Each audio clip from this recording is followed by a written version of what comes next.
Hello, जैसे कि आप सबको पता है कि हरियाणा के सीएम मनोहर लाल खट्टर जी ने और इवन एचपीएससी के जो हमारे सेक्रेटरी उन्होंने भी अनाउंस करा है कि 4000 लगभग हमारे पीजीटी की वैकेंसीज आएंगी, जिसमें से 1700 वैकेंसी जिसमें 78 मेवात कैडर की और 1633 समथिंग आपका रेस्ट ऑफ हरियाणा की है। तो अब जब आपको पता है कि पीजीटी का एग्जाम एचपीएससी लेगा, तो ऑब्वियस सी बात है कि उसका जो लेवल है वो इतना इजी तो आएगा नहीं। तो इसी को देखते हुए मैंने पीजीटी के का जो भी हमारा सिलेबस है एचपीएससी को देखते हुए, यूजीसी नेट को देखते हुए, one D triple S B KVS वगैरह का जिस जो भी पीजीटी का सिलेबस है और उसमें जो आपके प्रीवियस ईयर क्वेश्चंस आए हैं उनको एनालिसिस करके मैंने सोचा है कि सबसे पहले उन सब्जेक्ट्स को कंप्लीट करा जाए, उन सब्जेक्ट्स को अच्छे से एक्सप्लेन किया जाए जिसमें से आपके मोस्टली क्वेश्चंस हर एग्जाम में आते हैं। तो इसीलिए मैं अभी क्या है ऑपरेटिंग सिस्टम शुरू कर रहा हूँ, एंड हमारा टारगेट यही रहेगा कि हम 20 से 22-25 दिनों में ऑपरेटिंग सिस्टम को कंप्लीट कर लें। तो चलिए हम अपना आज की पहली क्लास शुरू करते हैं। तो देखो, सबसे पहले क्या है, हमारा पहला क्वेश्चन तो यही होता है कि हमारा ऑपरेटिंग सिस्टम होता क्या है, what is an operating system. तो आइए देखते हैं कि ऑपरेटिंग सिस्टम क्या होता है।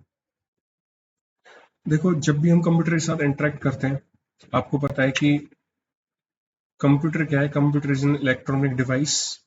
ठीक है, और हमें ये भी पता है कि हमारा जो कंप्यूटर होता है वो कौन सी लैंग्वेज को समझता है, वो समझता है मशीन लैंग्वेज को। तो अगर हम कंप्यूटर के साथ काम करना चाहते हैं तो ये तो पॉसिबल है नहीं कि हम डायरेक्टली हार्डवेयर के साथ इंटरेक्ट कर लें, क्योंकि हार्डवेयर भी क्या है, हमारा कंप्यूटर की एक तरीके से मशीन्स है और वो किस पे काम करती है, कौन सी लैंग्वेज को समझते हैं, 0 और 1। तो इसलिए हमें क्या चाहिए, एक इंटरमीडिएटर चाहिए या एक ऐसा इंटरफेस चाहिए जो हमारी बात को हार्डवेयर को या कंप्यूटर को समझा सके। मतलब अगर हम इंग्लिश में टाइप करें तो कंप्यूटर उसको ऑटोमेटिकली मशीन लैंग्वेज में ट्रांसलेट कर ले और हमारी बात को समझ जाए। तो उसके लिए हमें क्या चाहिए, एक इंटरफेस चाहिए, एक इंटरमीडिएट चाहिए। तो वो इंटरफेस दैट जो कि एक्ट करता है एक इंटरमीडिएट की तरह बिटवीन यूजर एंड हार्डवेयर, उसी को क्या बोलते हैं, हम ऑपरेटिंग सिस्टम बोलते हैं। अब आप यहाँ पे डेफिनेशन देख पा रहे होंगे, an operating system can be defined as an interface between user and hardware. मतलब एक ऐसा इंटरफेस जो यूजर और हार्डवेयर के बीच में काम करता है, उसे क्या बोलते हैं, ऑपरेटिंग सिस्टम। और ऑपरेटिंग सिस्टम के काफी सारे काम होते हैं, जैसे आपका process management, file management, CPU management, resource allocation और काफी दूसरे टास्क। जैसे आप समझिए, प्रोसेस मैनेजमेंट हो गया, प्रोसेस शेड्यूलिंग हो गया। अब प्रोसेस मैनेजमेंट में प्रोसेस शेड्यूलिंग का एक बहुत बड़ा रोल होता है। प्रोसेस मैनेजमेंट कैसे, सपोज करिए चलो कि आपने बहुत सारे प्रोग्राम्स को रन कराना है। ठीक है, तो उस प्रोग्राम को जब हम रन कराते हैं तो उस प्रोग्राम को की जो हमारे इंस्ट्रक्शंस रन हो रहे होते हैं हम क्या बोल देते हैं, प्रोसेस बोल देते हैं। तो हम देखो, मान लो मेरा कोई प्रोग्राम रन हो रहा है। अब मेरे को कोई दूसरा प्रोग्राम रन कराना है जिसकी जो कि मेरे लिए बहुत इंपॉर्टेंट है, और मैं चाहता हूँ जो मेरा रन हो रहा है वो स्टॉप हो जाए और जो मैं चाह रहा हूँ वो रन हो जाए। तो होता क्या है, जो मेरा हाई प्रायोरिटी प्रोग्राम होगा, हाई प्रायोरिटी प्रोसेस होगा, वो पहले एग्जीक्यूट होगा और लोअर प्रायोरिटी बाद में। तो जो ये मैनेजमेंट होती है प्रोसेसेस की कि कब उसे वेटिंग स्टेट में डालना है, कब उसे रनिंग स्टेट में डालना है, कब उसे रेडी स्टेट में डालना है, तो ये सारी मैनेजमेंट कौन करता है, आपका ऑपरेटिंग सिस्टम। दूसरा जैसे आपका क्या हो गया, रिसोर्स एलोकेशन हो गया, कि जब मैंने इनपुट आउटपुट रिक्वेस्ट दी तो वो इनपुट आउटपुट रिक्वेस्ट उसी डिवाइस के पास जानी चाहिए। जैसे मैंने प्रिंट प्रिंट कमांड दी तो वो प्रिंटर के पास ही जाना चाहिए, या फिर मैंने आपको सॉन्ग्स प्ले करने, मैंने स्पीकर्स के लिए कमांड दी तो स्पीकर के लिए जाना चाहिए। तो कहने का मतलब क्या है कि ये जितनी मैनेजमेंट होती है, चाहे वो रिसोर्स एलोकेशन हो, चाहे वो सीपीयू मैनेजमेंट हो, फाइल मैनेजमेंट हो, everything is to be done by operating system. तो हम बात करते हैं आगे स्ट्रक्चर ऑफ कंप्यूटर सिस्टम। मतलब जो हमारा कंप्यूटर सिस्टम होता है उसका स्ट्रक्चर कैसे होता है। तो देखो, सबसे पहले जब आप कंप्यूटर चलाते हो तो ऑब्वियस सी बात है आप क्या हो, यूजर हो। तो आप किसके साथ इंटरेक्ट करते हो, देखो मान लो मैं यहाँ पे बैठा हूँ, मैंने यहाँ पे क्रोम खोल रखा है। क्रोम क्या है, एक एप्लीकेशन है, तो it is an application program. उसके बाद इस एप्लीकेशन को मैं रन किसके थ्रू करवा रहा हूँ, ऑपरेटिंग सिस्टम। ठीक है। अब जब मैंने ऑपरेटिंग सिस्टम के थ्रू कमांड दी कि मेरा ब्राउजर ओपन होना चाहिए, तो मैंने कमांड तो दे दी, लेकिन वो कमांड किस फॉर्म में दी है, जो मेरा हाई लेवल लैंग्वेजेस है। मतलब सपोज करें, चलो मेरा ऑपरेटिंग सिस्टम है वो सी में लिखा हुआ है, सी प्लस प्लस में, मतलब जिस किसी भी लैंग्वेज में लिखा हुआ है, बट वो मशीन लैंग्वेज में रिटर्न नहीं है।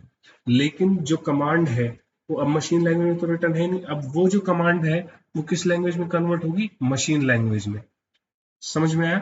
ऑपरेटिंग सिस्टम जो है वो मशीन लैंग्वेज में लिखा नहीं हुआ, वो लिखा हुआ है मतलब आपका सी में, सी प्लस प्लस में। इनको क्या बोलते हैं, सिस्टम लैंग्वेज ही बोलते हैं। इनके थ्रू हम कर्नल्स, ऑपरेटिंग सिस्टम इनको डिजाइन करते हैं। तो वो तो हमारी मशीन लैंग्वेज नहीं होती, उसमें हमारा कोड 0 1 की फॉर्म में थोड़ी ना होता है। तो यही जो ऑपरेटिंग सिस्टम की कमांड्स हैं आगे जाके किस लैंग्वेज में कन्वर्ट होंगी, मशीन लैंग्वेज में, मतलब कि 0 और 1 की फॉर्म में।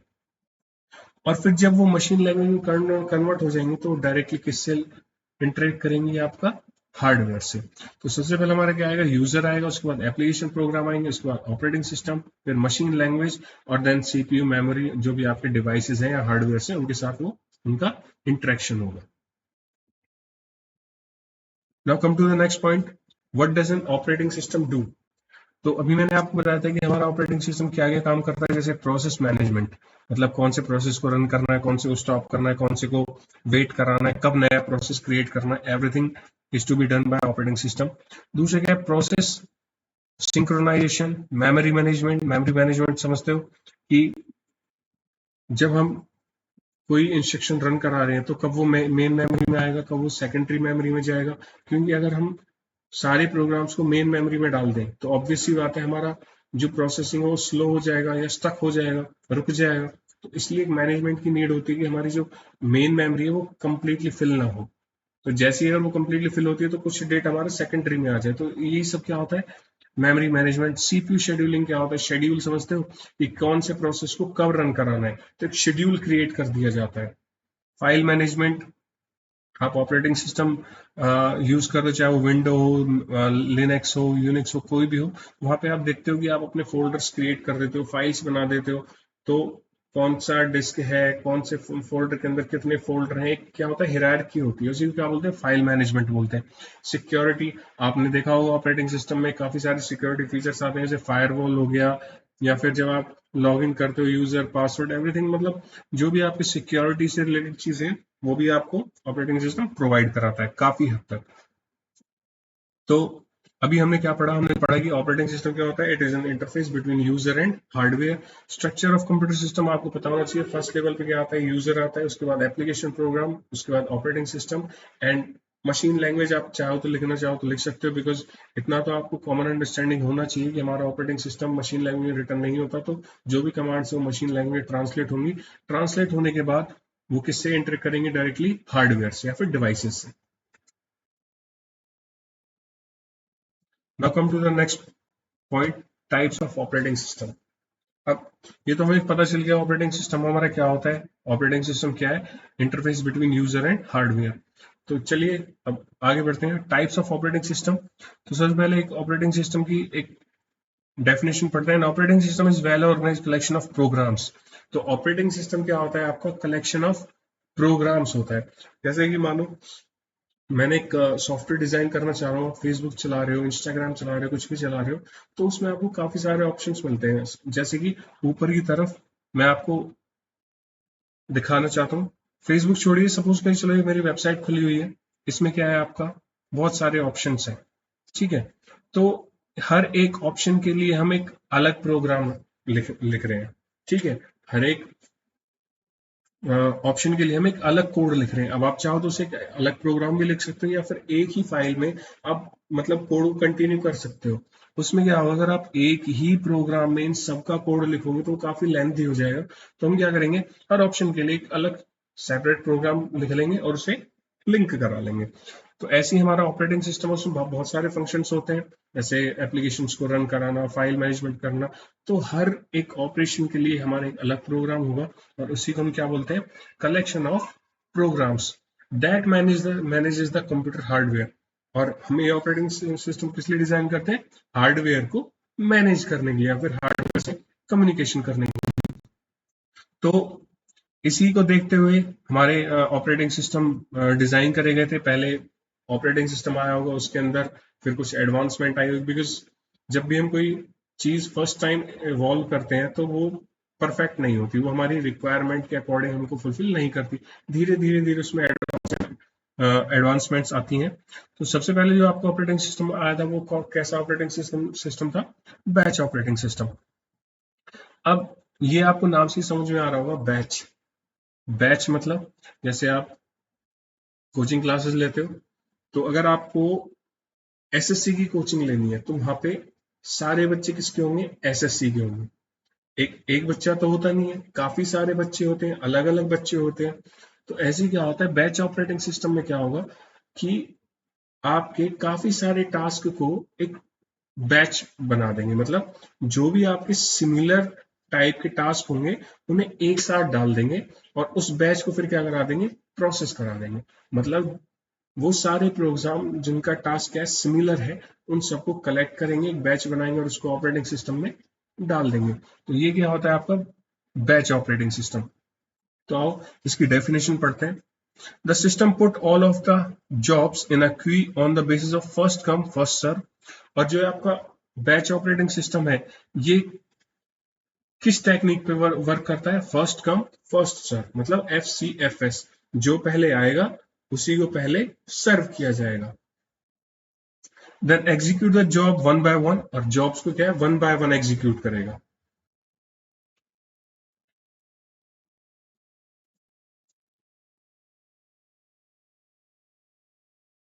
अब यहाँ पे आपको डायग्राम दिख रहा होगा बैच ऑपरेटिंग सिस्टम में।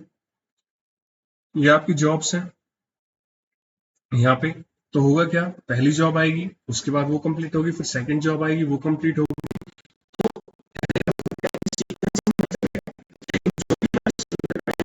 टास्क के जॉब्स होंगी उन्हें हम एक साथ एक बैच में डाल देंगे और उसको प्रोसेस एक साथ करा देंगे। अब यहाँ पे जो क्वेश्चन बनता है वो सबसे पहला क्वेश्चन ये बनता है कि बैच ऑपरेटिंग सिस्टम किस टेक्निक पे वर्क करता है? तो किस टेक्निक पे वर्क करता है? First come first serve. उसके बाद होता क्या है, देखो जो आपका ये बैच ऑपरेटिंग सिस्टम है इसके अंदर एक होता है आपका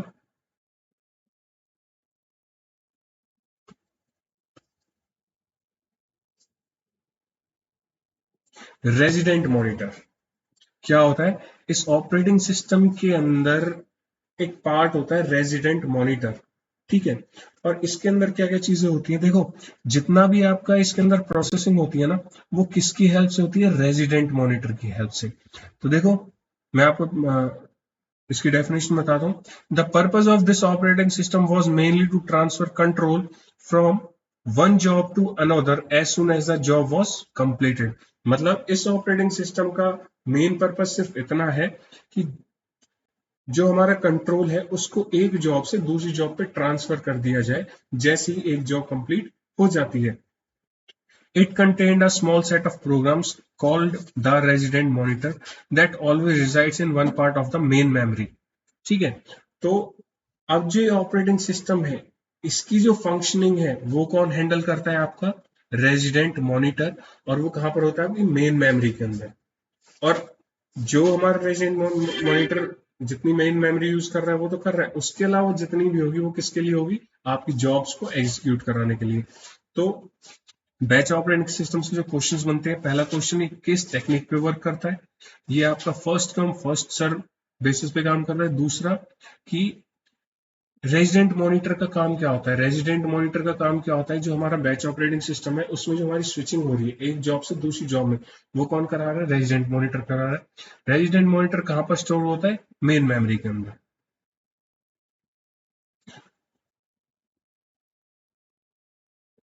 now come to the next type of operating system, multi programming operating system. अब मल्टी प्रोग्रामिंग ऑपरेटिंग सिस्टम का मेन टास्क क्या था? इसका मेन रीजन ये था कि हमारा जो सीपीयू है वो आइडल नहीं बैठना चाहिए, ठीक है। आइडल नहीं बैठना चाहिए कैसे? सपोज करें चलो मेरा एक प्रोग्राम एग्जीक्यूट हो रहा है, अब उसे इनपुट आउटपुट की डिमांड हो गई है। सपोज करें चलो मेरा एक प्रोग्राम रन कर रहा है और अब वो यूजर से इनपुट चाहता है। अब जब तक यूजर इनपुट नहीं देगा हमारा सीपीयू क्या होगा? आइडल बैठ जाएगा, ठीक है। तो उस चीज को कम करने के लिए हमने किस टाइप के ऑपरेटिंग सिस्टम बनाए? Multi programming operating system. अब मल्टी प्रोग्रामिंग ऑपरेटिंग सिस्टम में क्या होता है, सपोज चलो मैंने 3 प्रोग्राम्स को रन कराना है, तो मेरा फर्स्ट प्रोग्राम एग्जीक्यूट हो रहा है, एकदम से क्या हो, उसे यूजर से इनपुट चाहिए। अब होगा क्या, जब उसे यूजर से इनपुट चाहिएगा तो हमारी प्रोसेसिंग स्टॉप हो जाएगी। तो जैसे ही वो हमारी प्रोसेसिंग स्टॉप होगी, जब तक वो यूजर से इनपुट लेगा तो हमारा दूसरा जो हमारा प्रोसेस है वो एग्जीक्यूट होना शुरू हो जाएगा। तो इससे क्या होगा, इससे हमारा जो आइडल सीपीयू हमारा आइडल बैठ रहा है वो कंडीशन काफी हद तक कम हो जाएगी। क्यों? क्योंकि हमारा सीपीयू वेट नहीं करेगा कि वो इनपुट ले उसके बाद में एग्जीक्यूट करेगा, नहीं, जब तक वो इनपुट लेगा तब तक हमारा दूसरा प्रोग्राम एग्जीक्यूट होता रहेगा। तो मल्टी प्रोग्रामिंग ऑपरेटिंग सिस्टम का काम यही होता है कि जब हमारा एक प्रोग्राम इनपुट आउटपुट ले रहा है तो हम दूसरे प्रोग्राम को एग्जीक्यूट कराते हैं, मतलब हमारा जो सीपीयू है वो आइडल नहीं बैठना चाहिए। चलिए इसका पढ़ते हैं। In a multi-programming environment, when a process does its input output, मतलब मल्टी प्रोग्राम एनवायरमेंट में जब हमारा प्रोसेस इनपुट आउटपुट का काम कर रहा है, the CPU can start the execution of other process. तो उस केस में हमारा सीपीयू क्या करेगा, जो हमारा दूसरा प्रोसेस है उसका एग्जीक्यूशन स्टार्ट कर देगा। अब ये डायग्राम आप देख रहे होंगे, ये मेरा सेकेंडरी डिस्क है, ये मेरा मेन मेमोरी है, और मेन मेमोरी में मेरा क्या लोड होता है, ऑपरेटिंग सिस्टम। अब यहाँ पे मैंने 2 प्रोग्राम दे रखे हैं, प्रोग्राम ए, प्रोग्राम बी, प्रोग्राम सी। अब हुआ क्या, मेरा जो प्रोग्राम ए है वो क्या कर रहा है, राइटिंग आउटपुट, मतलब वो आउटपुट जनरेट करने में लगा हुआ है। तब तक क्या होगा, मेरा सीपीयू आइडल नहीं बैठे, वो क्या करेगा, प्रोग्राम बी को एग्जीक्यूट करना शुरू कर देगा। ठीक है, तो हुआ क्या, इस केस में मेरा जो सीपीयू है वो आइडल नहीं बैठा। जब तक मेरा एक प्रोग्राम इनपुट आउट कर रहा है तब तक मेरा दूसरा प्रोग्राम एग्जीक्यूट होता रहेगा। उसके बाद क्या है, मल्टी प्रोसेसिंग ऑपरेटिंग सिस्टम। तो मल्टी प्रोसेसिंग, देखो मल्टी प्रोसेसिंग मतलब एक साथ काफी सारे प्रोसेस क्या हो रहे हैं, काफी सारे प्रोसेस रन हो रहे हैं। तो इसमें क्या होगा, मल्टी प्रोसेसिंग में हमारे पास क्या होंगे, मल्टी प्रोसेसर्स होंगे, मतलब एक से ज्यादा प्रोसेसर्स होंगे। तो आइए पढ़ते हैं। In multi processing parallel computing is achieved. ठीक है, इन द सेंस मतलब पैरेलली मेरे काफी सारे प्रोग्राम्स रन हो रहे होंगे, और ये किसकी हेल्प से सक्सेसफुल होगा, जब हमारे पास मोर देन वन प्रोसेसर होंगे। तो मल्टी प्रोसेसिंग में क्या होता है, हमारी processing parallel computing is achieved होती है। मल्टी प्रोसेसर 2 टाइप के होते हैं, symmetrical multi processing operating system और asymmetric multi processing operating system. उसके बाद क्या है, मल्टीटास्किंग ऑपरेटिंग सिस्टम, मतलब ऐसा ऑपरेटिंग सिस्टम जो एक साथ में बहुत सारे टास्क को परफॉर्म कर सकता है। The multitasking operating system, a logical extension of multi-programming system that enables multiple programs simultaneously. आपके 2 टाइप के मल्टी टास्किंग होती है, एक तो प्रीएम्प्टिव और एक कोऑपरेटिव। नेटवर्क ऑपरेटिंग सिस्टम क्या होता है, नेटवर्क ऑपरेटिंग सिस्टम आप ऐसे समझ सकते हो, ये डिस्ट्रीब्यूटेड होता है। डिस्ट्रीब्यूटेड कैसे, जैसे आप रेलवे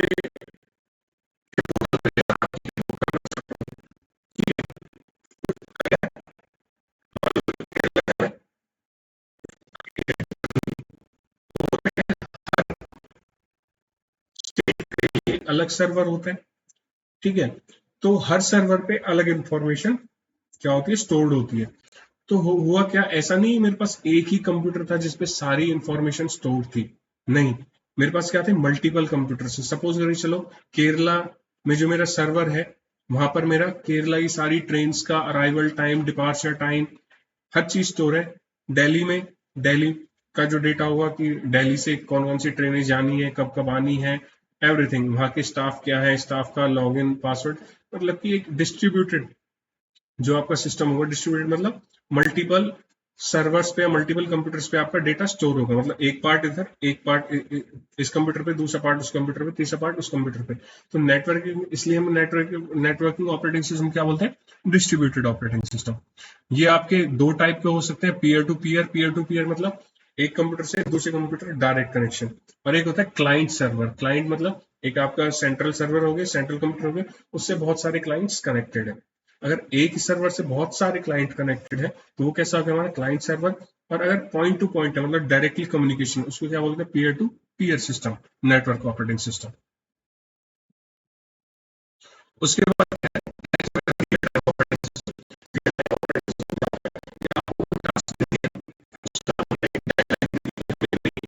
सपोज करिए चलो मेरा एग्जाम है आपका पीजीटी स्क्रीनिंग का, इसकी अभी जो टेंटेटिव डेट आई है वो आई है फरवरी में। तो आपके पास डेडलाइन क्या है, आपको फरवरी तक अपना सिलेबस कंप्लीट करना है, ठीक है। और अगर आपका एग्जाम श्योरिटी है 100% कि वो फैब में ही होगा, तो इसको क्या बोलते हैं हार्ड टाइम, तो इसको क्या बोलते हैं hard real time operating system. But अगर वहां पे आपको छूट दे दूं, मैं कहता हूँ चलो कोई बात नहीं, अगर आपसे फरवरी में नहीं होता आप मार्च में कर लेना, लेकिन मार्च में कर लेना, तो वो क्या हुआ आपका सॉफ्ट रियल टाइम। तो इसी बेसिस पे मेनली तो आपके यही होते हैं hard soft real time operating system. तो वो ऑपरेटिंग सिस्टम जिसमें आपको किसी भी टास्क की डेडलाइन दे दी जाती है उन्हें क्या बोलते हैं रियल टाइम ऑपरेटिंग सिस्टम। उसके बाद क्या है टाइम शेयरिंग ऑपरेटिंग सिस्टम। इसके नाम से ही आपको समझ में आ रहा होगा, वो ऑपरेटिंग सिस्टम जिसमें क्या होता है टाइम शेयरिंग हो जाती है। In the time sharing operating system, computer resources are allocated in a time dependent fashion to several programs simultaneously. It helps to provide large number of user direct access to the main computer. तो इसमें क्या हो रहा है जो हमारे resources हैं वो वन बाय वन मतलब टाइम शेयरिंग है। सपोज करके चलो मैं मेरा सर्वर है उसकी मेमोरी को यूज करना चाह रहा हूँ, तो मुझे टाइम दे दिया जाएगा 5 मिनट, आप 5 मिनट आप मतलब टाइम बाउंड कर दिया 5 मिनट का। तो हर कोई उस मेमोरी को कितने टाइम तक यूज कर पाएगा 5 मिनट। तो टाइम शेयरिंग कर दी हर किसी के बीच में कितना करना 5 5 मिनट्स का। तो ऐसे ऑपरेटिंग सिस्टम को क्या बोलते हैं time sharing.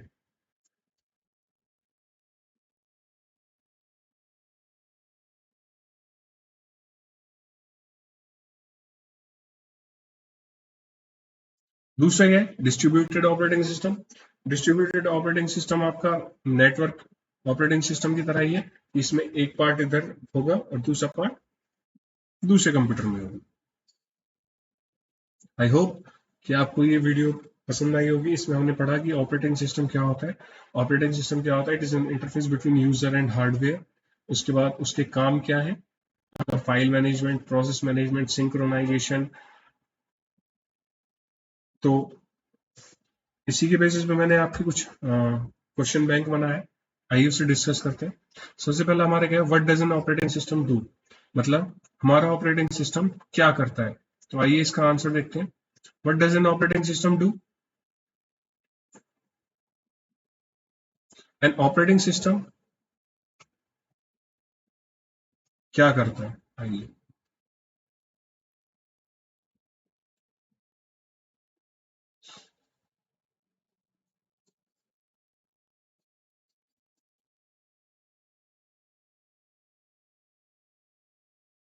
What does an operating system do?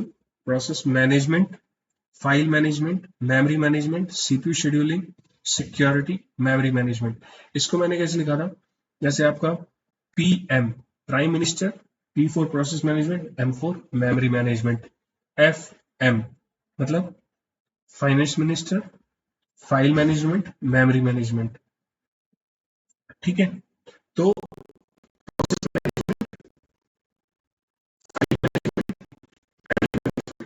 ठीक है,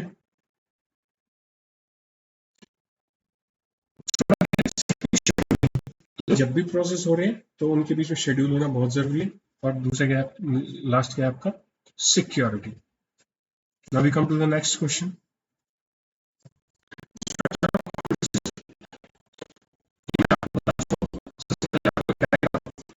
आएगा, उसके बाद एप्लीकेशन प्रोग्राम आएंगे, फिर operating system, machine language and then आपका hardware. Now the next question is how is an operating system define, हम ऑपरेटिंग सिस्टम को कैसे डिफाइन कर सकते हैं। Operating system can be defined as an interface between user and hardware. Next question है tells about batch operating system and type of times it have. तो batch operating system क्या होगा, सबसे पहला तो यही कि जिसमें हम सिमिलर काइंड ऑफ जॉब्स को एक साथ प्रोसेसिंग में डाल देंगे। दूसरा क्या है हमारा जो बैच ऑपरेटिंग सिस्टम्स होते हैं वो किस पे काम करते हैं, फर्स्ट कम फर्स्ट सर्व पे। और इसमें क्या होता है, एक कंप्यूटर होता है जिसको हम क्या बोलते हैं, रेजिडेंट कंप्यूटर बोलते हैं, ठीक है। उसके बाद इसमें कितने टाइप के टाइम्स होते हैं, दो टाइप के टाइम होंगे, सीपीयू टाइम और इनपुट आउटपुट टाइम। क्योंकि मैंने क्या बोला था, इसमें आपके दो दो टाइप के टाइम होंगे, एक तो होगा आपका सीपीयू टाइम और एक होगा आपका इनपुट आउटपुट टाइम।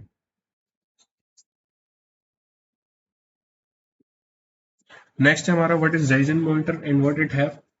मतलब रेजिडेंट मॉनिटर क्या है, तो बैच ऑपरेटिंग सिस्टम का वो पार्ट जो हमारा मेन मेमोरी में रहता है, जो सारे टास्क को करता है, मतलब एक प्रोसेस से दूसरे प्रोसेस पे स्विच करने का जो टास्क होता है वो कौन करता है, रेजिडेंट मॉनिटर।